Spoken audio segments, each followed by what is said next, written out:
जी, बिस्मिल्लाहिर्रहमानिर्रहीम। मैं हूँ आपका होस्ट फरहान खान और आप देख रहे हैं प्रोग्राम रियल टॉक। व्यूअर्स, एक बहुत ही खौफनाक वाक़या जो है वो पेश आया है। पिम्स हस्पताल का सानिया सिर्फ आग है, हमारे निज़ाम की बेसी का अलमिया। हक़ाइक़ कौन बताएगा? बड़े सूबों की तकसीम पे तो बहुत बात हो रही है, मसाइल का हल निकलेगा या ये सिर्फ एक डिबेट ही रहेगी? मुल्क में एक सियासी बहस भी जारी है। आज हम इसी टॉपिक्स के ऊपर बात करेंगे। हमें स्टूडियो से ज्वाइन किया है नदीम बाकी मौलवी साहब ने, सीनियर तज़िया निगार है। Thanks for joining sir. Thank you. और अब्दुल रऊफ़ साहब ने ज्वाइन किया है हमें स्टूडियो से। इनका ताल्लुक़ पीपल्स पार्टी से है। अब्दुल रऊफ़ साहब, आपका भी बहुत शुक्रिया। नदीम बाकी साहब, आपसे प्रोग्राम का आगाज़ करते हैं। पिम्स हॉस्पिटल के अंदर इतना बड़ा सानिया हो गया। इतना बड़ा हॉस्पिटल है जहाँ पे मिडिल क्लास फैमिलीज जाती हैं अपने बच्चों को लेके। छोटे बच्चों का इलाज भी होता है, मैटरनिटी होम भी है वहाँ पे। तो क्या समझते हैं कि एक वफाकी हुकूमत के अंडर में चलने वाला ये हॉस्पिटल, उसके अंदर इतना बड़ा सानिया हो जाता है और उसके बाद हम अभी भी देखते हैं कि कोई रिपोर्ट सामने नहीं आ रही है, कोई ये नहीं पता लग सक रहा है कि क्या वजूहात थी इसके पीछे। क्योंकि हमने पेरेंट्स की बातें सुनी हैं वहाँ पे, तो एक बड़ा खौफनाक सा मंज़र था। लोग अपनी मदद आपके तहत विंडोज़ को तोड़ रहे हैं, लोगों को बाहर निकाल रहे हैं, अपने बच्चों के पीछे जा रहे हैं, लेकिन इंतज़ामिया का कोई बंदा सामने नहीं आता। कैसे देखते हैं इसे? बहुत ही अफसोसनाक बात है। और सबसे पहले तो मैं दुआ करता हूँ कि अल्लाह पाक हौसला दे उन लोगों के जिनके लख्त जिगर, जिन माओं ने 9 महीने अपने पेट में एक बच्चे को रखा, कोई 5 साल से इंतज़ार कर रहे थे औलाद के, उनको अल्लाह हौसला दे। हैरत तो ये होती है कि प्राइम मिनिस्टर साहब का जो जहाँ पे रिहाइश है और ये जो अस्पताल है, इसमें बहुत ज़्यादा भी अगर आप लगा दें 10 मिनट या 15 मिनट का फासला है। खैर, मैं कहता हूँ कि यहाँ जब सिंध में कोई चीज़ होता है तो कहा जाता है चीफ मिनिस्टर नहीं आए, जनाब फलां नहीं आए, सलाब मेयर नहीं आया। खैर, बहरहाल उनके आने से बहुत से वाक़यात हुए हैं। गुल प्लाज़ा वाक़या ले लें आप आरजे मॉल का वाक़या ले लें, सानिया बल्दिया टाउन ले लें आप, ऐसे वाक़यात होते हैं। मगर अफसोस कि हम सिर्फ एक खबरें बनाते हैं और फिर वो वक्त गुजर जाता है और फिर सब भूल जाते हैं। मगर कब तक चलेगा ये उस वक्त तक चलेगा जब तक हमारे यहाँ पे इदारों में सही लोग सही जगह पे नहीं होंगे। एक मिनिस्टर जिसका मेडिसिन से कोई ताल्लुक नहीं है, जिसने आज तक ना डॉक्टरी पढ़ी ना कभी अस्पताल में काम किया, आप उसको उठा के मिनिस्टर बना देते हैं जी, हेल्थ मिनिस्टर। अब आप ये बताएं, ये आलम सिर्फ एक जगह नहीं है, ये हर जगह हो रहा है।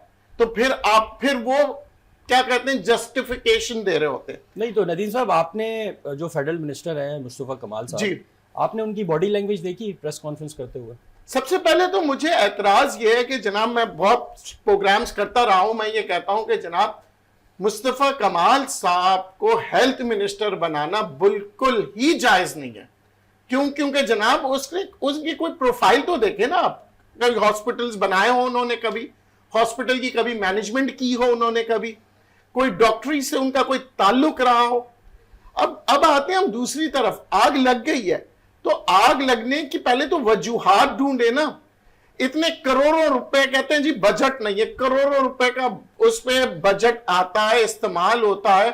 आपको पता है, अगर गैस आप सस्ती डाल दें, अपने घर के एसी में गैस सस्ती वाले गैस डाल दें, तो वो जो है उसके जरिए से भी आग लग जाती है। तो बात, बहुत सी चीजें खुलेंगी तो पता लगेंगी कि सबसे पहले ये सानिया हुआ क्या। और फिर देखें हमारे यहाँ क्या होता है कि किसी एक को सस्पेंड कर दें, किसी एक को ट्रांसफर करवा दें, या जनाब मैं जो हूं उसको रेजिग्नेशन दे दूंगा।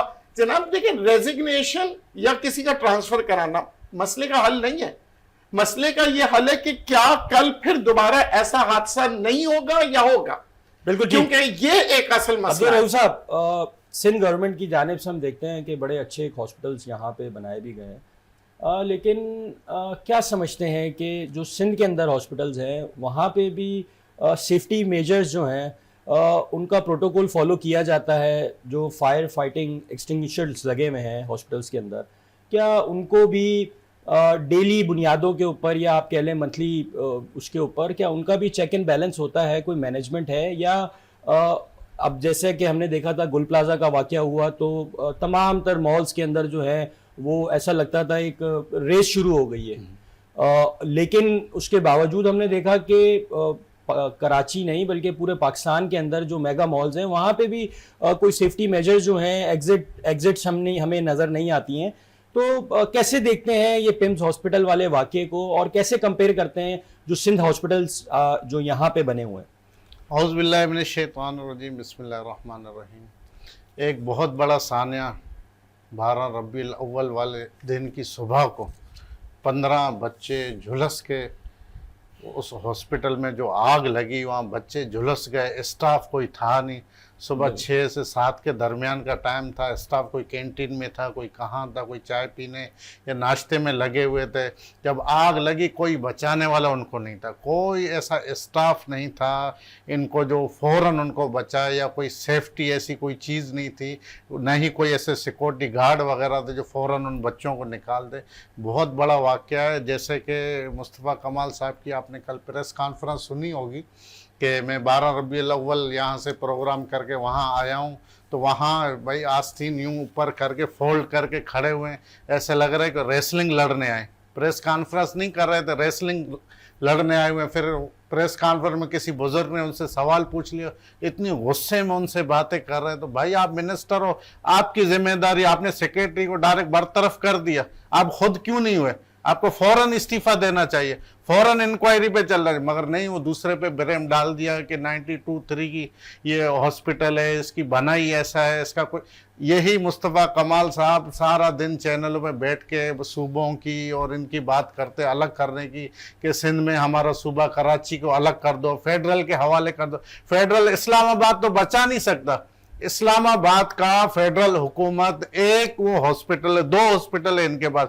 पूरे पाकिस्तान में फेडरल के पास गिनती के हॉस्पिटल है, इनको तो आप चला नहीं सकते हो। आप आए हो सिंध के ऊपर, फिर आपने बात की कि सिंध के हॉस्पिटलों में, बिल्कुल सिंध के हॉस्पिटलों में बड़ी सहूलतें हैं, और जितने मरीज पूरे पाकिस्तान से और पूरी दुनिया से पाकिस्तान में आते हैं, आप देख सकते हैं इनकी रिकॉर्ड जो सालाना जो निकलते, कितने पेशेंट सिर में आते हैं।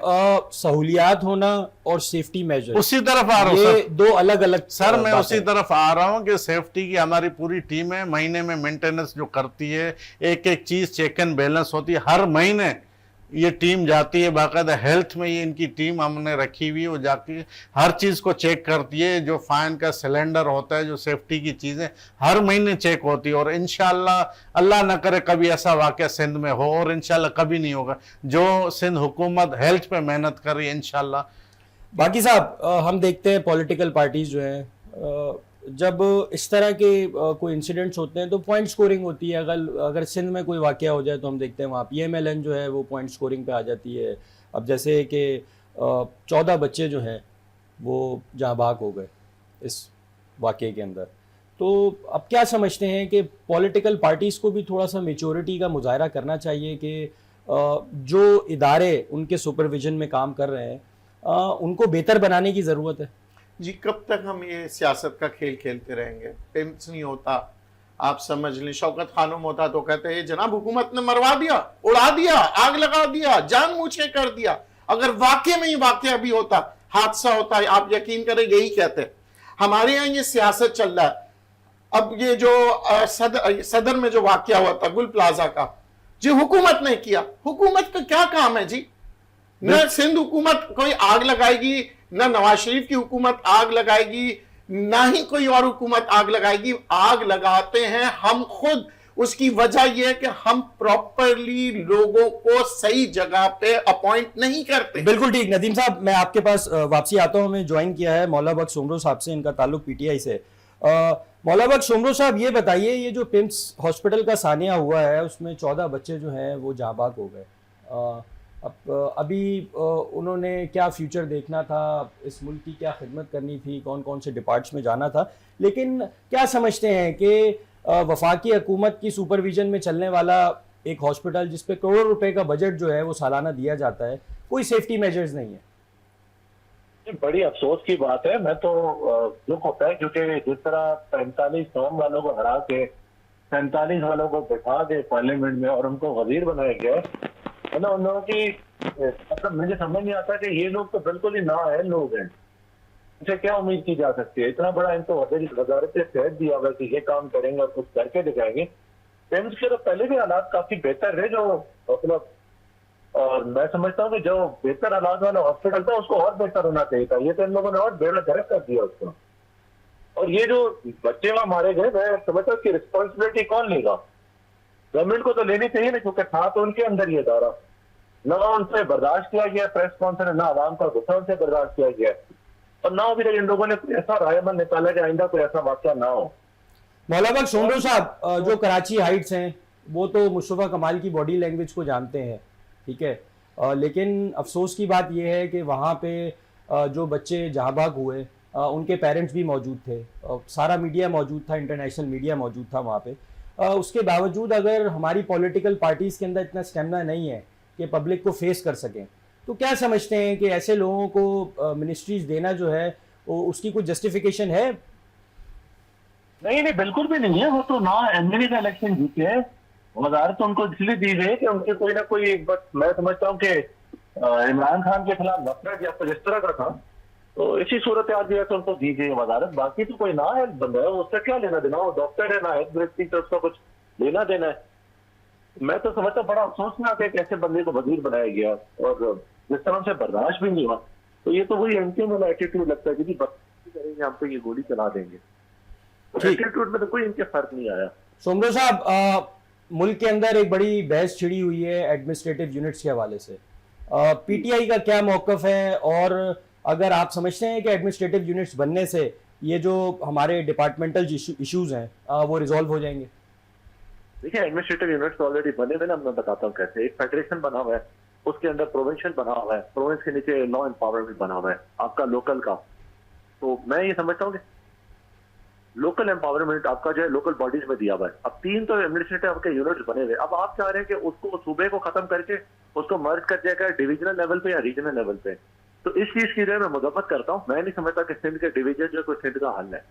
सिंध का हल है, सिंध की गवर्नमेंट जो है वो एक सही फ्री एंड फेयर इलेक्शन के तहत आनी चाहिए, और दूसरा जो लोकल बॉडीज का सिस्टम है इनका, वो इनका फुली एम्पावर्ड होना चाहिए। नहीं तो मौला बख्श सोमरो साहब, आप नहीं समझते कि सिंध हुकूमत जो आई है वो प्रॉपर तमाम तर जो इलेक्शंस हुए उसके बाद पीपल्स पार्टी ने मेजॉरिटी ली, उन्होंने अपनी हुकूमत बनाई, तो आप क्या क्या कह रहे हैं कि नहीं, हम तो पहले दिन से कह रहे हैं इनकी हुकूमत बनती नहीं थी ना, इनकी इतनी सीटें निकली है।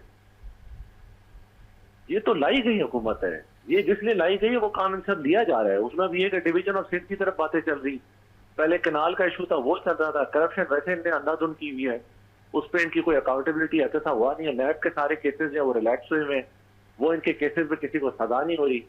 नार्कोटिक्स के केसेस है, फेक डिग्रियों पे आए हुए हैं, फेक मैट्रिक के और इंटर के सर्टिफिकेट पे आए हुए हैं। तो ये सूरत हाल तो इनकी पहले बहुत खराब लगी पड़ी है। तो मैं कोई उम्मीद नहीं समझता कि कोई सिंध के लोग जो है वो कोई बार बार इनके साथ खड़े हो जाते हैं। ये इलेक्शन रिक किया जाता है और पीपल्स पार्टी को जिताया जाता है। पीपल्स पार्टी बड़ा ठीक ठाक पैसा लगाती है, पूरी स्टेट मशीनरी यूज होती है। बिल्कुल ठीक। 47 वाले 45 वाले नहीं है। डॉक्टर साहब, मौला बख्श सोमरो साहब, मौला बख्श सोमरो साहब, आप 2018 में खुद फॉर्म 47 की पैदाइश हो, आपको लाने वाले, आपको बिठाने वाले, आपको हुकूमत देने वाले, ये सारी चीजें छोड़ दें। आप हमें पीपल्स पार्टी को फॉर्म 47 का बात करें। पीपल्स पार्टी ने जो सीटें ली हैं, हमें हमारी तो सीटें इन्होंने छीन ली हमसे। 2023 का जो इलेक्शन था, हमने जो जितनी मेजोरिटी से सीटें ली हुई थी, हमारी सीटें ये सारी ले चुके हैं। कराची की कितनी सीटें हमारे PS 118 की हम जीत गए, रात को 12,000 वोट थे, सुबह एक वो एमक्यूएम को दे दी। ऐसी बशीर बलोच PS 97 का वो पीपल्स पार्टी जीत गई, रात को जश्न मनाया, सुबह रिजल्ट आया। ऐसी कई सीटें हमारी इन्होंने छीन ली। ये बात वो कर रहे हैं जो 2018 में खुद फॉर्म 47 में पाकिस्तान पीपल्स पार्टी के एक जियाले ने, हकीम बलोच साहब ने इमरान खान को जो 6 सीटों से लड़ रहा था, एक जियाले ने इमरान खान को कराची की सीट से हराया। आप क्या बात कर रहे हो? पाकिस्तान पीपल्स पार्टी के जो गिलगित से लेकर कश्मीर में पाकिस्तान पीपल्स पार्टी के वोटर है और पूरे पाकिस्तान की पार्टी है। आप फॉर्म 47 के खुद वो पैदावार आप हमें बोल रहे हैं, तो बराए मेहरबानी थोड़ा सा वो आप बात करें, सोच समझ के करें। नदीम बागी साहब, हमने देखा है वही टाउटिंग की सियासत शुरू हो जाती है। अगर PMLN से बात करें, क्या समझते हैं कि अब पॉलिटिकल पार्टीज़ को भी थोड़ा सा मेचोरिटी का मुजाहरा करना चाहिए? अगर हुकूमत बन गई है और हम देखते हैं पूरी दुनिया के अंदर जो एक टाइम ड्यूरेशन होता है गवर्नमेंट का, उसको पूरा करने दिया जाता है। आप बात कर लें अगर इस्टेब्लिशमेंट की साइड से या दूसरे और जो पॉलिटिकल पार्टीज़ ऑपोजिशन में बैठी होती हैं, लेकिन अफसोस के साथ कहना पड़ता है कि कोई बड़ा सानिया हो जाता है, उसके बाद भी उसी तरह मामला चलते हैं। लेकिन आपने जो एक बात पिन पॉइंट की थी, क्या कुछ दिनों बाद हम ये सानिया भी भूल जाएंगे? ऐसे ही लगता है। उसकी वजह क्या है?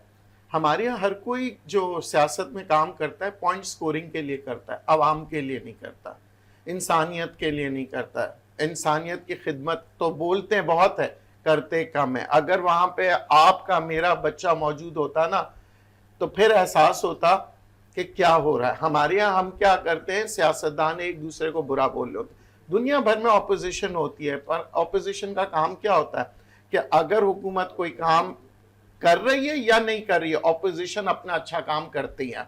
यहाँ आप मुझे कोई एक ऑपोजिशन बताए जिन्होंने कहा कि जी हाँ हमने अपने हिस्से का इतना अच्छा काम किया। वो कहते हैं हमारे पास्ट को देखिए हमने किया, प्रेजेंट को क्यों नहीं कर रहे? आपका क्या हुकूमत हाथ रोकती है? क्या आपके टांगे बांध देते हैं?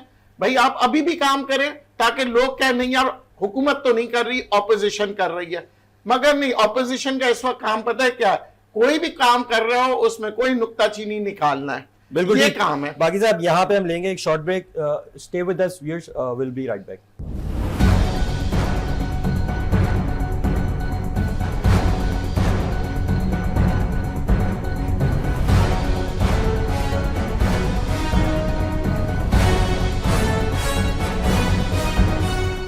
Welcome back viewers. Nadeem Baghi साहब, डिस्कशन हो रही थी कि क्या फिर कुछ 10-15 दिनों बाद हम इस बड़े सानिए से हम गो थ्रू हो जाएंगे, और बात हो रही थी ऑपोजिशन की। हम सारी दुनिया में देखते हैं कि ऑपोजिशन का काम होता है गवर्नमेंट की स्क्रूटनी करना। जो सेटबैक्स होते हैं, जो आप कह लें कि जो गवर्नमेंट की पॉलिसीज़ होती हैं, उनको अगर उसके अंदर कोई गुंजाइश होती है बेहतरी की, तो उसको पिन पॉइंट करना होता है, पॉइंट स्कोरिंग नहीं होती। क्या आप समझते हैं पाकिस्तान में भी जो हमारी ऑपोजिशन है वो इसी तरह का रोल प्ले करती है? देखिए, pin criticism for the sake of criticism will not help you out. बात ये होता है कि अगर आप क्रिटिसाइज कर रहे हैं उसका सोल्यूशन दें। अगर मैं कहता हूं ना कि आप ये गलत तरीके से प्रोग्राम कर रहे हैं या कोई भी काम कर रहे हैं, तो मुझे आप जवाब में कहेंगे जनाब मुझे बताएं कौन सा तरीका है। मैं आपको जवाब नहीं दूंगा अगर मैं सियासतदान होऊंगा। क्यों? क्योंकि हमारे यहाँ हम क्रिटिसाइज कर रहे होते हैं। आप देखें ना, 70 सालों से हमारे यहाँ वाकयात और हादसा तो चलते रहते हैं, कोई ना कोई एक हादसा। और आजकल आपको ज्यादा इसलिए नजर आ रहा है क्योंकि मीडिया है, वरना तो लोग ऐसे हादसा होते बोले जी बस हो गया हादसा, बिल्कुल ठीक। मीडिया तो था। ये आज Nadeema ji, social thanks to the media, thanks to our youth, सलाम है हमारी यूथ को। ये जो जेंजी कौम है जो निकलते हैं, वीडियोस बनाते हैं और फिर वायरल हो जाता है, अब उनको खौफ आने लग गया है सियासतदानों को, वरना पहले तो कोई खौफ ही नहीं था। हादसा हो गया जनाब। बिल्कुल ठीक। नबी बरोई साहब, बहुत शुक्रिया प्रोग्राम में ज्वाइन करने के लिए। बरोई साहब, इतना बड़ा इंसिडेंट हुआ है इस्लामाबाद के अंदर और 14 बच्चे जो हैं वो इस हादसे में जो है वो जाँ बाग हुए हैं। क्या समझते हैं फेडरल की क्या पॉलिसी है? मुस्तफ़ा कमाल साहब की कल जो हमने प्रेस कॉन्फ्रेंस देखी, वो बड़ी एक हार्ड लाइनर प्रेस कॉन्फ्रेंस थी। इतना बड़ा जो है वो इंसिडेंट हुआ, उसके बावजूद हमने देखा वहाँ पे भी जो उनकी बॉडी लैंग्वेज थी वो अनफॉर्चुनेटली ना पेरेंट्स को समझ में आई वहाँ पे जिनके बच्चे दुनिया में नहीं रहे। क्या प्राइम मिनिस्टर साहब की जानिब से क्या डायरेक्शंस दी गई है? बिस्मिल्लाहिर्रहमानिर्रहीम, शुक्रिया। देखो, प्राइम मिनिस्टर साहब ने एक्शन तो ले लिया, जो सेक्रेटरी सेहत था उसको मुअत्तल किया, बाकी इंक्वायरी बनाया। इंक्वायरी में जो रिज़ल्ट आएगा तो इंशाल्लाह सबके सामने होगा। वो हुकूमत उसको जो है ना, क्या समझते हैं कब तक इंक्वायरी कंप्लीट हो जाएगी? इंक्वायरी का जो टाइम पीरियड होता है हफ्ते का या 10 दिन, जो भी सिचुएशन आएगा और कौम को एतमाद में लेके इंशाल्लाह वज़ीर आज़म एक्शन ज़रूर लेगा। पहला बात यह है कि उसने सेक्रेटरी सेहत को मुअत्तल किया, और बाकी आपने मिनिस्टर साहब का कहा कि उसकी जो है ना बॉडी लैंग्वेज, और वो देखो ये न्यूट्रल सियासतदान नहीं होते हैं। जैसे हमारे भाई ने बोला कि यूथ ने जो है ना, ये यूथ लोग हैं, ये इनको सियासत का कोई पता ही नहीं है कि इतनी बड़ी हादसा हो गया और इसको किस तरीके से आवाम को और उनके वर्षा को किस तरीके से तसल्ली दे। तो ये इस तरीके से जो है ना काम नहीं चलेगा। वो मिनिस्टर था, उसको इस्तीफा देना चाहिए, ये काम तो मिनिस्टर को करना चाहिए। नहीं तो बरोई साहब, आपने कहा कि सेक्रेटरी हेल्थ से तो इस्तीफा ले लिया प्राइम मिनिस्टर ने, तो इनको रिजाइन करने का सर, इस्तीफा नहीं लिया है, उसको मुअत्तल किया है। मुअत्तल किया, तो इनको क्यों नहीं हटाया मिनिस्टर को? देखो ये मिनिस्टर खुद इस्तीफा देवे, ये हमारे जो है ना इत्यादि है, इसको जो है ना इसको खुद इस्तीफा देना चाहिए कि भाई मैंने इतने बड़े हादसे को वो नहीं कर सका, मैं इस्तीफा दे दूंगा। तो इसको अपने उस पर जो है ना खुद माफ़ी मांगना चाहिए आवाम से और उन लोगों से। बाकी हादसा तो हुआ है, अभी तक फ़िलहाल लोग कह रहे हैं कि शॉर्ट सर्किट की वजह से हुआ है। बाकी देखो इंक्वायरी में जो रिपोर्ट आएगा तो पता चल जाएगा। बरोई साहब, करोड़ रुपए का बजट जो है वो इस हॉस्पिटल को दिया जाता है, क्या मैनेजमेंट वहाँ पे, हमने देखा लोग अपनी मदद आपके तहत अस्पतालों की खिड़कियाँ तोड़ रहे हैं, दरवाजे तोड़ रहे हैं, जो वालदैन थे वहाँ पे या जो मिलने वाले लोग आए हुए थे वहाँ पे, इंतज़ामिया का एक बंदा हमें नज़र नहीं आया।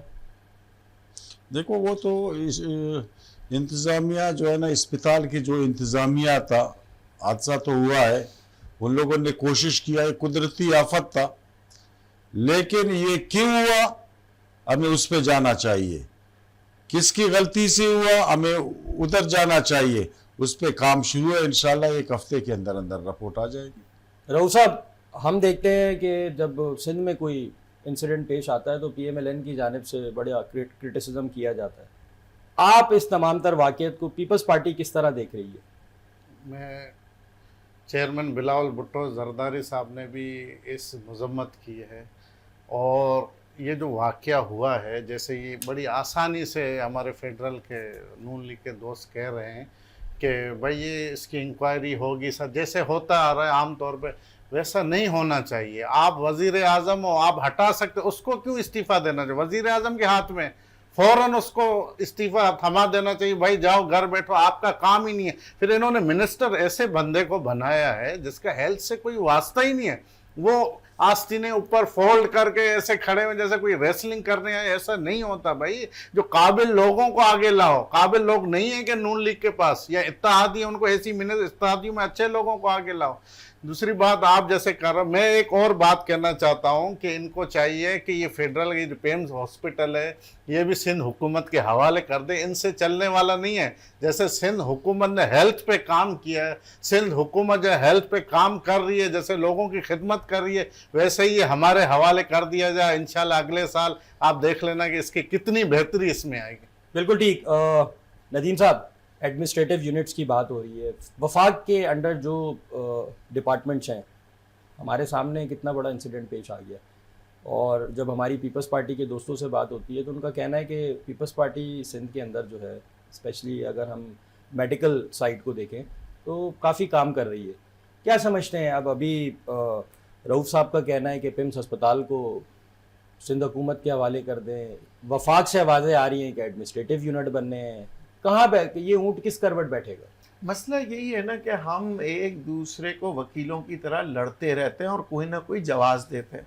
कोई हादसा कहता है, कोई गफलत कहता है, ये नहीं सोचते हैं कि वहाँ इंसान के साथ जो जुल्म हुआ है, मैं तो कहूँगा ये जुल्म हुआ है। देखिए, बात ये है कि हम सिर्फ यहाँ पे इस मसले को लेके बैठे हुए हैं, मगर उनके बारे में नहीं सोच रहे हैं कि जिनके साथ हादसात हुए हैं और आगे आने वाले दिनों में ऐसे हादसा मजीद हो सकते हैं, क्योंकि देखें ये कोई अल्लाह की तरफ से कहर नहीं था कि हम कहेंगे नहीं जी जो अल्लाह को मंजूर था।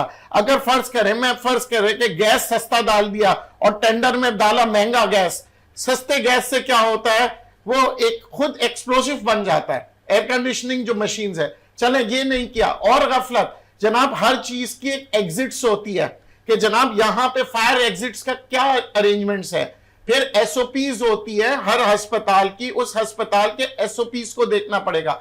इमरजेंसी के सूरत में कितनी दफा ड्रिल हुआ है वहां पे, क्या क्या चीजें हो रही है, क्या सारे अस्पतालों में आज भी ये एसओपीज के ऊपर काम कर रहे हैं, या आज भी कोई टेंडर डालेगा और कहेंगे वायर ये सस्ता वाला था क्योंकि फला ने फोन किया था इसको टेंडर दे दो, और फिर उस टेंडर के अंदर वो पैसे कमाने के चक्कर में क्योंकि किकबैक्स होते हैं तो वो सस्ता गैस डाल देगा, दिखाएगा कि मैंने ओरिजिनल गैस डाली, उस गैस से तबाही हो जाएगी। इस तरह से कई वाकयात होते हैं। इस तरह की सिर्फ इधर ही नहीं है, एरोप्लेन्स के भी हो सकते हैं, आपका क्रैश हो जाएगा, आपका ट्रेन के अंदर वाकयात होते हैं। हर चीज को हमने क्या किया, हादसा। ये हादसा नहीं है, ये दुनिया के अंदर हादसा नहीं होता। तहकीकात करें, ये गफलत होती है। अच्छा, जब गफलत हो गई रिजाइन कर दें, इनको तो सजा मिलनी चाहिए। क्या रिजाइन करने से क्या वो बच्चा वापस आ जाएगा? क्या मेरे स्पीच देने से कुछ बेहतर हो जाएगा? अरे कम से कम इंसानी हमदर्दी हो तो पूरी कैबिनेट वहां पहुंच जाए, क्यों नहीं पहुंचेंगे? क्या मैं इंतजार करूंगा कि सिर्फ एक ही मिनिस्टर का आने का इंतजार करूंगा? प्राइम मिनिस्टर से आपके क्या दिल में दर्द नहीं उठा उस वक्त? अगर मेरे गली के अंदर, मेरे मोहल्ले में, जब मैं फर्ज करें जहां मैं रह रहा हूं ना, उससे आगे कोई हादसा हो जाए ना, मैं एक आम आदमी हूं, मैं भागता हुआ जाऊंगा, यार क्या हो गया, बच्चों को क्या हो गया, कैसे हुआ? तो यहां वाकयात के ऊपर बयान पे बयान, ऑपोजिशन एक बयान दे रहा है, हुकूमत एक बयान दे रही है। अरे कब तक हम पाकिस्तानी लोग इसी जुल्म के हाथों मरते रहेंगे? बिल्कुल और ठीक। कहा जाएगा हादसा है। ओके, बरोई साहब क्या समझते हैं ओवरऑल, अगर हम बात करें पाकिस्तान में जो मेडिकल का निज़ाम है उसमें बेहतरी की गुंजाइश है, और सेकेंडली हमारी जो एलीट क्लास है वो क्यों अपना इलाज, अपने बच्चों का इलाज जो है वो प्राइवेट हॉस्पिटल्स में कराती है? गवर्नमेंट अस्पताल हम नहीं देखते, कोई सरकारी ऑफिसर हो या कोई मिनिस्टर हो या कोई सेक्रेटरी हो, वो गवर्नमेंट हॉस्पिटल में उसकी फैमिली जा रही है और इलाज करा रही हो, क्यों? बिल्कुल आप दुरुस्त कह रहे हो। जैसे अभी हमारे भाई ने कहा कि सिंध गवर्नमेंट के हवाले कर दे पम्स अस्पताल को, बड़ा बेहतर तरीके से हम चलाएंगे। बाबा पहले तुम सिविल अस्पताल कराची को चलाओ, जिन्ना को चलाओ, फिर उसके बाद अब्बासी अस्पताल में जाओ।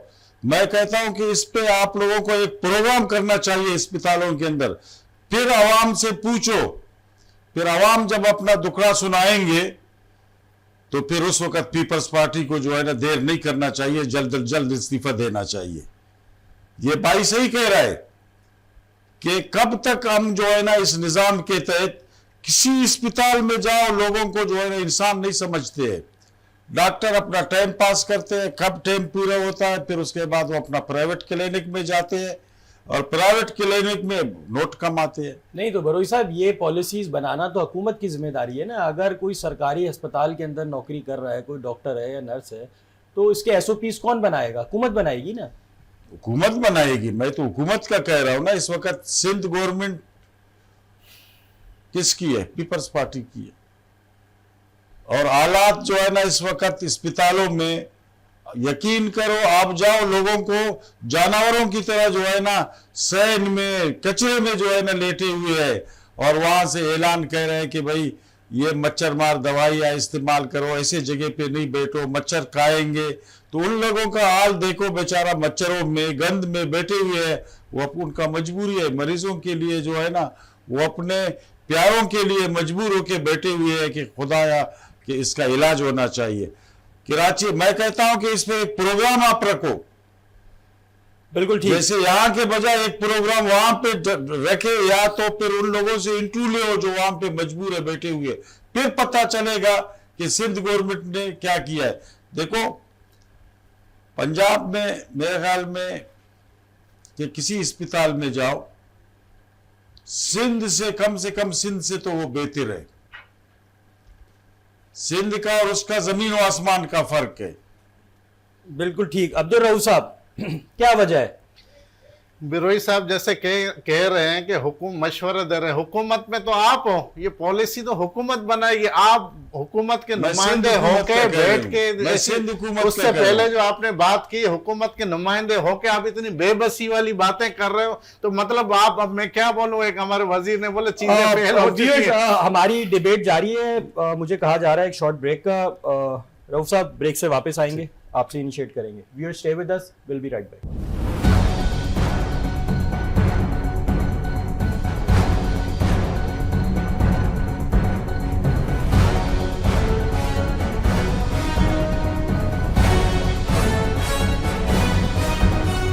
Welcome back viewers. बात हो रही थी अब्दुल रऊफ साहब, क्या इसी तरह बस पॉइंट स्कोरिंग होगी पीएमएलएन, या ये मुझे लगता है कि कोई पीएमएलएन और पीपल्स पार्टी का मुखमुखा हो गया? ऐसा बिल्कुल नहीं है। हेल्थ की बात हम कर रहे थे, हेल्थ में पाकिस्तान पीपल्स पार्टी सिंध हुकूमत ने बहुत मेहनत की है। 18 सालों से हमारी मेहनत जारी है। आज पूरी दुनिया के, अभी रिसेंटली एक वीडियो आप देखोगे कि अमरीकी खातून आई थी सिंध में इलाज करने। आप इससे अंदाज़ा लगाए कि इंटरनेशनल तौर पे सिंध खिदमत कर रहा है। ये सिर्फ सिंध की या पाकिस्तान की बात नहीं है। मैं तो उन रऊफ साहब करने आई थी, कराने आई थी? ऑपरेशन अपना करवाने आई थी सिंध वो कौन हुकूमत सा में। अस्पताल में ऑपरेशन किया? हाँ, तो मैं आपको सारी हाँ, चीजें बताओ, सारी बताओ ना। भाई वो जिगर का लिवर ट्रांसप्लांट यार, था, वो खुदा पीपल्स से पार्टी- खौफ करो। ये कौन सिंध सा में अस्पताल में? वो अमेरिका का इलाज छोड़ के यहाँ पे वो कौन सा अस्पताल में आया? रऊफ साहब, let him सर continue. गम्बट का हॉस्पिटल जो जिगर का हॉस्पिटल है, गम्बट आपने देखा है? मैं देखा है, मेरा देखा है इलाका है गम्बट? गम्बट। गम्बट में जाके लोगों का क्या हाल है? अरे सर, गम्बट, आपको यही गम्बट, तो गम्बट। पता नहीं है। आप मेरी बात सुन लेना। बात यह है कि सिंध हुकूमत जो हेल्थ पे काम कर रही है वो बड़ा बेहतरीन काम कर रही है। कुछ देर पहले आपने भी इसकी तारीफ की कि सिंध हुकूमत हेल्थ पे बड़ा अच्छा काम कर रही है। दूसरी बात कि भाई लोग मच्छरों में बैठे हैं। बात यह है कि पेशेंट एक है, उसके साथ 20-20 बंदे, 25-25 बंदे। हॉस्पिटलों में इतनी जगह तो नहीं है कि लोगों को रिहायशें दें। हॉस्पिटल में पेशेंट के साथ एक बंदा, जहां एक बंदे के साथ 20 या 25 बंदे आते हैं तो बड़ा मसला हो जाता है। बाकी ओवरऑल पाकिस्तान पीपल्स पार्टी और सिंध हुकूमत ने बड़ी खिदमत की आवाम की, और हेल्थ में बड़ा अच्छा रऊफ काम साहब, हो रहा है। पॉलिसीज बनाना, मैकेनिज्म बनाना किसका काम है? हुकूमत का काम है। और हमने 18वीं तरमीम जो रखी है, जो हमने पाकिस्तान पीपल्स पार्टी की मेहनत से हुई 18वीं तरमीम, ये भी एक, ये सारी अभी 27वीं तरमीम जो हमारी पास हुई, ऐसे ही जो पॉलिसी हमेशा पाकिस्तान पीपल्स पार्टी ने लाई है। चेयरमैन बिलावल भुट्टो जरदारी साहब ने बड़ी मेहनत की है इस पर, और इंशाल्लाह आगे भी कोई ऐसी तरमीम आएगी तो वो तरमीम हम लाएंगे जिस पे आवाम का फ़ायदा हो। हमने हमेशा हमारी तरमीमें देख लें, भुट्टो साहब से लेकर आज तक चेयरमैन बिलावल भुट्टो जरदारी साहब तक, कि हमने जितनी भी तरमीम लाई है आवाम की और अपने सूबों की, सिटीज़ की, डिस्ट्रिक्ट्स की, सबकी हमेशा तारीफ ही की है लोगों ने कि पाकिस्तान पीपल्स पार्टी ने बड़ा अच्छा काम किया। बिल्कुल ठीक। अब्दुल रऊफ साहब, आपका पॉइंट आ गया। हमें ज्वाइन किया है महफूज यार खान, उनका ताल्लुक एमक्यूएम पाकिस्तान से है। महफूज साहब, पिम्स वाला जो एक इंसिडेंट पेश आया, 14 बच्चे जहाँ भाग हो गए, फिर हमने देखा कि जो हमारे मिनिस्टर हैं, हेल्थ मिनिस्टर, उनका ताल्लुक भी पाकिस्तान एमक्यूएम पाकिस्तान से है। तो कैसे देखते हैं आप इस सारे इंसिडेंट को? ये भी क्या एक सानिया था, एक वाकया था, या ये गफलत थी? बहुत बहुत शुक्रिया। देखिए, ये एक ऐसा सानिया है जिसको सदियों नहीं बुलाया जा सकता, और जब तक पिम्स हॉस्पिटल है उस वक्त तक ये याद रहेगा। तो हम इसकी जितनी भी इस पे ताज़ियत करें मरहूम बच्चों से, वो कम है। तो हम इंतहाई अफसोस है हमें, और इस बात का ज़्यादा अफसोस है कि हमारी मिनिस्ट्री है, और इसमें मिनिस्टर जो है वो हमारी जमात का एक आला ओहदेदार है।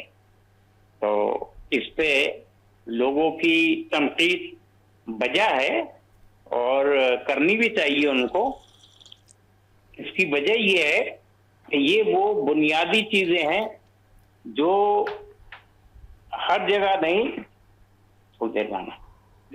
महफूज साहब, पूरी दुनिया के अंदर मिनिस्ट्रीज उन लोगों को दी जाती हैं जिसमें उनकी जो है वो कुछ एक्सपर्टीज होती हैं, या उनकी एजुकेशन होती है या वो प्रोफेशनली उस फील्ड से गुजरे होते हैं।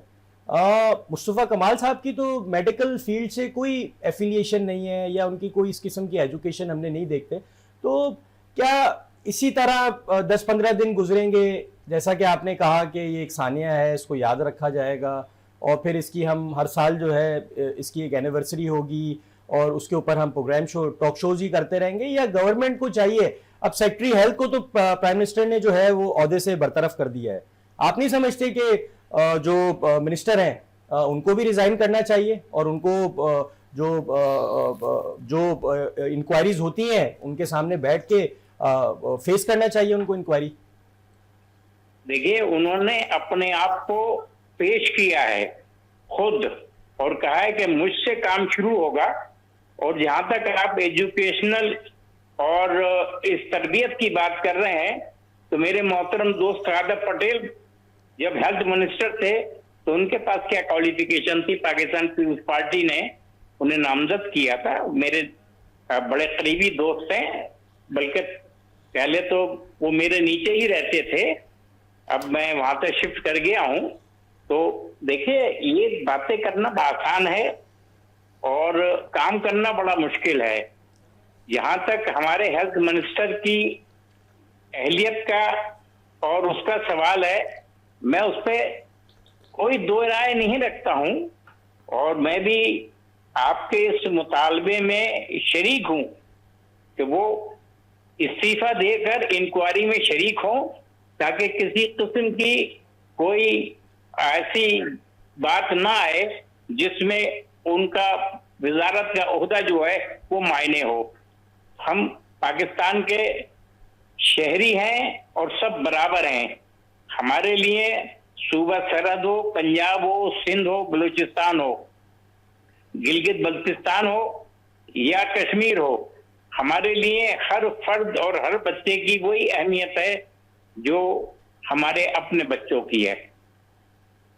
महफूज साहब, क्या एमक्यूएम पाकिस्तान की जो राब्ता कमेटी है या जो कन्वीनर हैं उनकी जानिब से कोई आप लोगों की इंटरनल कोई मीटिंग हुई है? क्या कोई मुस्तफ़ा कमाल साहब को कोई एडवाइस की गई है कि आप रिजाइन करें साइट पे और इंक्वायरी फेस करें? नहीं, अभी इस किस्म की कोई मीटिंग नहीं हुई है। अगर होगी तो मुमकिन है उनसे रिक्वेस्ट की जाए। बिल्कुल ठीक। महफूज साहब, वन मोर क्वेश्चन।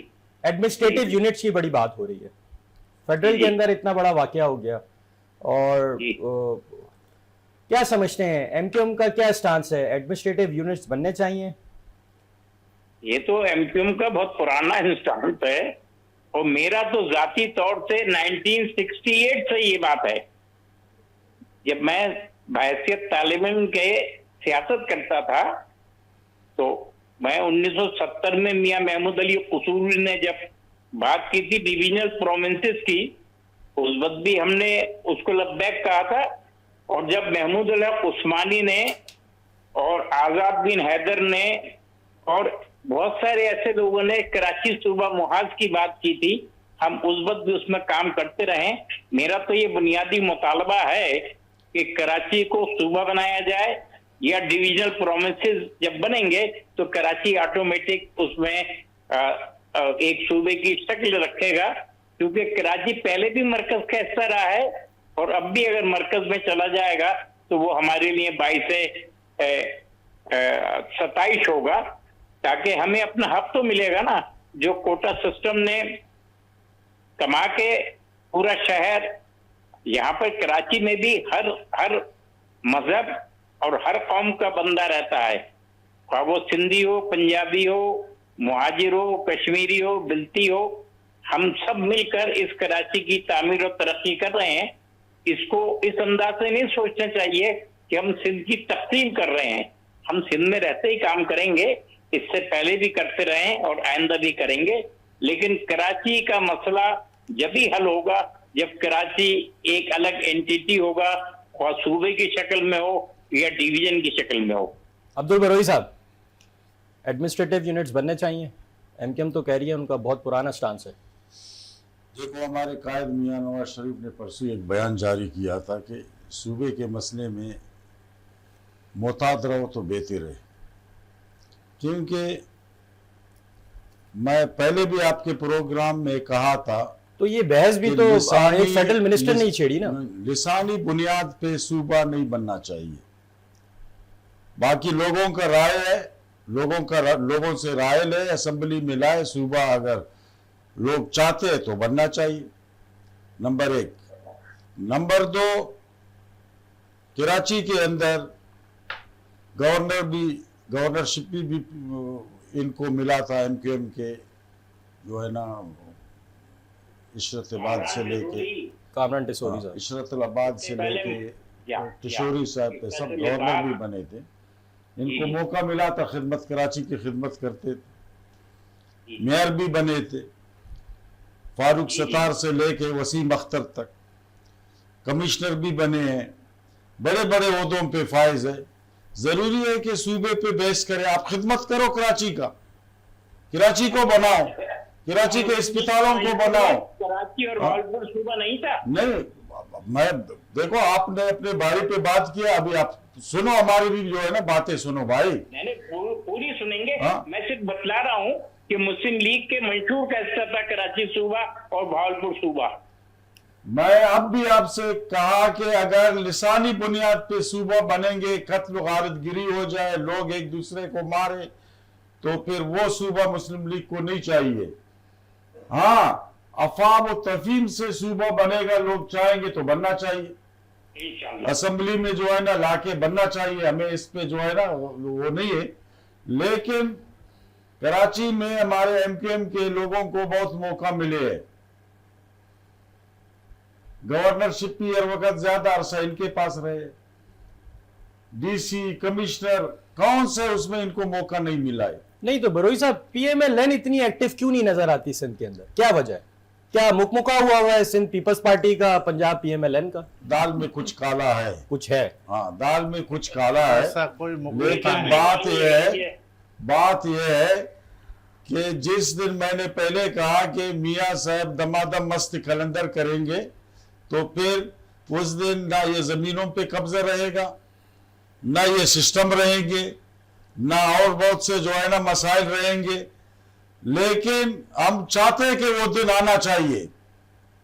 अब कितना और इंतजार करे कराची वो की? तो हम तो करेंगे, वो कायद है। देखो, उसने कहा कि मैं कराची में अमन ले आऊंगा, लेके आया। तो दमादम मस्त कलंदर जब आपने उसने- कहा, उसका जब स्टाइल क्या मियां होगा? साहब ने बोला कराची में अमन लाऊंगा, तो लोगों को यकीन नहीं आ रहा था। जब उसने काम शुरू किया तो अमन आया नहीं आया। दमादम मस्त कलंदर का अंदाज हाँ? बताते हैं बरोई साहब। अपनी तो यार, हुकूमत जाएगी इनकी। मैं क्या बोलूं आपको यार। आप खामखा क्यों जो है ना हमें उस लेवल तक ले जाओगे कि हमें शोकास नोटिस मिले। लेकिन बात यह है कि आपने जब कहा, कायद ने जो है ना फरमाया कि भाई सूबे वाले मसले में फिलहाल हमारे पार्टी मोहतात रहे, फिर भी आपकी मोहब्बत में हमने 2-4 लफ्ज बोले। बिल्कुल ठीक। लेकिन करना चाहिए जो है ना, एमक्यूएम को खिदमत करना चाहिए, और वो ऐसा खिदमत करे ताकि लोगों को पता चले कि एक पार्टी है एमक्यूएम कराची में खिदमत कर रहा है लोगों का। कराची बहुत बड़ा शहर है, मिनी पाकिस्तान है। कराची मामूली सा शहर नहीं है, और अक्सरियत भी इन्हीं लोगों का है। हम तो दुआ गो है कि ये एमक्यूएम जो है ना मुत्तहिद रहे, सारा एमक्यूएम एक हो जाए। बरोई साहब, क्या होने जा रहा है सिंध की सियासत में? आपने बोला है दमादम मस्त कलंदर, थोड़ी सी क्लैरिटी कर दें हमारे व्यूअर्स के लिए। शोकाज नहीं आएगा, थोड़ा सा अंडर देखो, द लाइन। दमादम मस्त कलंदर, जब वो दाल से खाला निकालो, फिर मैं इसका मानी आपको बताऊंगा। अब्दुल रऊफ साहब,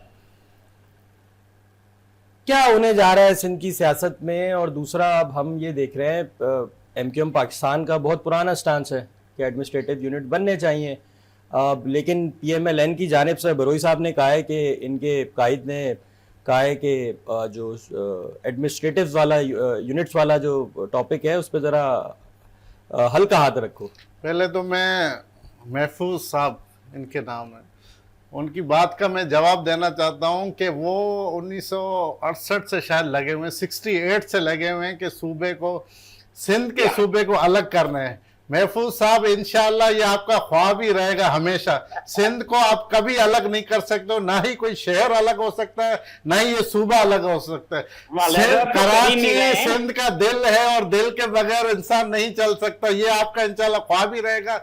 दूसरी बात जैसे आपने कही दमादम मस्त कलंदर की, जैसे हमारे दोस्त है नबी साहब कह रहे हैं, दमादम मस्त कलंदर जिस दिन बोलेंगे इनकी अपनी हुकूमत चली जाएगी। ये पीपल्स पार्टी के सहारे पे ये चल रहे हैं। जिस दिन हमारी सीटें पीपल्स पार्टी की इनसे हट जाती हैं, ये खुद घर बैठ जाते हैं। फॉर्म 47 पे तो ये लोग आए हुए हैं।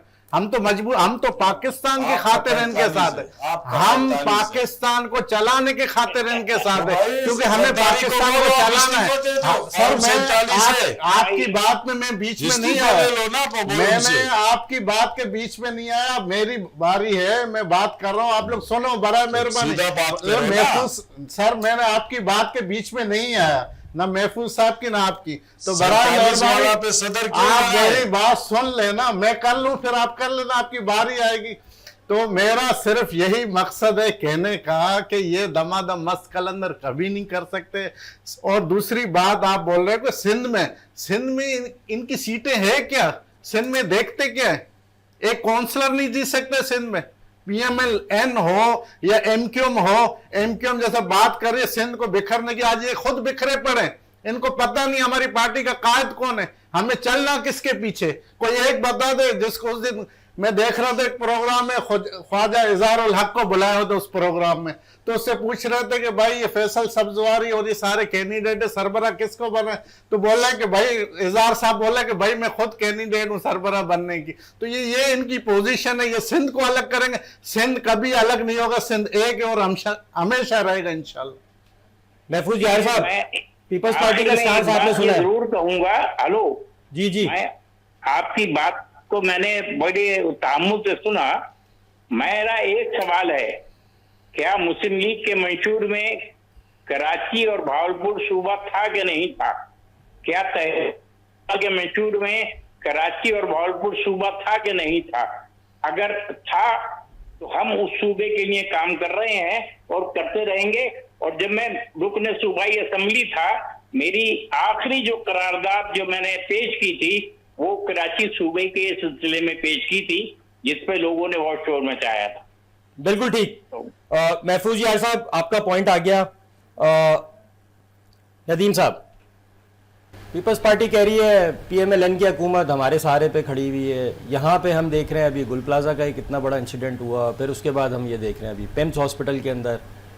क्या टाइम गेन पॉलिसी है हुकूमत की कि बस चलने दो, गो विद द फ्लो, और पब्लिक फिर जो है 10-15 दिन बाद जो है इस इंसिडेंट को भी भूल जाएगी? पाकिस्तानी अवाम 70 साल से यही खेल तमाशा देख रही है। आप देखें ना, अगर आप कराची की बात करते हैं ना, Karachi MQM, Jamaat Islami, peoples party, PTI सभी ने यहाँ पे हुकूमत की, मगर आज भी हम वही कह रहे हैं कि जनाब हम मानते हैं कि इनका मेडिकल से कोई ताल्लुक नहीं है, मगर उनका भी तो नहीं है। अरे जब आप मानते हो किसी चीज को तो सही कर दो, दूसरे पे तनकीद छोड़ दो उसने क्या किया। आप ये कहो कि हमसे गलती हो गई, आइंदा हम इस किस्म की गलती नहीं करेंगे। अगर डॉक्टर हमारे ग्रुप में है तो हम डॉक्टर को ही मिनिस्टर बनाएंगे, अगर इंजीनियर है तो हम इंजीनियर का ही पोस्ट देंगे। तब मुझे नजर आएगा कि एक उम्मीद की किरण नजर आ रही है। हमारे यहाँ क्या, हम अपने आप को प्रोटेक्ट करने के लिए दूसरे के ऊपर इल्जाम लगाते हैं। Let's correct our self please. एक कोई पार्टी हो जो मैं कहूं कि अपने आप को ब्लेम करे और बोले हाँ जी मेरा लीडर ने ये गलती की, मगर वर्कर को कहा जाता है कि तुम गुलाम हो। जब तक तुमको कहीं कहा जाए तुम मत कहना, जब तक तुमको गलत और सही का तुमने फैसला नहीं करना है, जो लीडर बोलेगा उसी पे लब्बैक कहना है। जब इस कौम के लीडर, जब इस कौम के सियासतदान सच बोलना शुरू कर देंगे और अपने लीडर से कहेंगे नहीं यहां पे हम गलत है, हम यहां पे गलत है और हम सही करेंगे। बिल्कुल ठीक। बाकी साहब, somebody has to initiate, Yes. and that should be the first person के you have to step up and put the examples. Okay? तो बरोई साहब, PMLN के लीडर क्या कह रहे हैं, क्या होने जा रहा है? क्योंकि हम देखते थे कि जब अगर हम शहबाज शरीफ साहब की बात करें, वो एक अच्छे एडमिनिस्ट्रेटर हैं, लेकिन उनका ज़रा पॉलिटिक्स से, जो पॉलिटिक्स अगर हम नवाज शरीफ की एज कंपेयर करें, तो नवाज शरीफ साहब क्या कह रहे हैं इस तमाम तर? देखो, लीडर है नवाज शरीफ, लीडर हमारा भी और शहबाज शरीफ का भी लीडर है नवाज शरीफ। कुछ चेंजेस आ रही है या ऐसे ही चलता रहेगा? नहीं, मेरा बात पूरा सुनो ना। जैसे मेरे भाई ने कहा कि जिस दिन वर्कर सही कहेंगे फिर लीडर उस पर गौर करेंगे तो फिर इतना बड़ा एक्सीडेंट नहीं होते हैं। बेशक। इसकी बात को मैं 100% दुरुस्त कहता हूं, क्योंकि हर पार्टी में रीढ़ की हड्डी कारकुन होते हैं। लेकिन सच तो हम बोलते हैं, आपके प्रोग्राम ने आपने भी सुना होगा, पूरे दुनिया में सुना होगा। क्या नियाल हाशमी गवर्नर की काबिल है? बिल्कुल जब ठीक। नियाल हाशमी जैसे सिंध में गवर्नर बने तो फिर इस तरीके का एक्सीडेंट होंगे। मैंने राना मसूद को कहा, फोन करके कहा आपके प्रोग्राम के तवसत से, हमने बोला राना मसूद साहब आपने शहबाज शरीफ से सिफारिश किया, इस शख्स को गवर्नर बनाया, तो आपने इससे क्या तवक्को रखे थे? जो बंदा काउंसिलरी का सीट नहीं जीत सकता है उसको आप गवर्नर बनाओ। बात इस भाई का तकरीबन दुरुस्त है, लेकिन हम तो कहते रहते हैं, हम तो कारकुन हैं, हम तो अपने लीडर को कहते रहते हैं।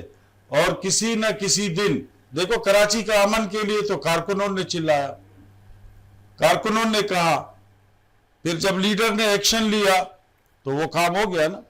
बिल्कुल ठीक। लीडर अभी भी आपकी ग्रीवेंसेस हैं अपने ही गवर्नर को लेके, लेकिन व्यूअर्स होपफुली कि जो हमारी फेडरल हुकूमत है होश के नाखून लेगी। ये जो इतना बड़ा इंसिडेंट हुआ है पेम्स हॉस्पिटल के अंदर, इसकी एक मेरिट के ऊपर जो है इंक्वायरी होगी, ना कि सिर्फ इस्तीफ़े दे दिए जाएं या डिसमिस कर दिया जाए, लेकिन वो जो पेरेंट्स हैं और वो जो बच्चे इस तमाम तर वाक़े के अंदर जाँ बाक हुए हैं उनको भी इंसाफ मिले, ताकि आने वाले वक्त के अंदर कम से कम आज की हुकूमत ये एक एग्जाम्पल सेट करे कि आइंदा से जो है इस किस्म के वाक़यात जो हैं वो रोनुमा नहीं होंगे। आज के प्रोग्राम के लिए इतना ही। आप तमाम तर गेस्ट को शुक्रिया, thanks for coming, thanks for watching, अल्लाह हाफ़िज़।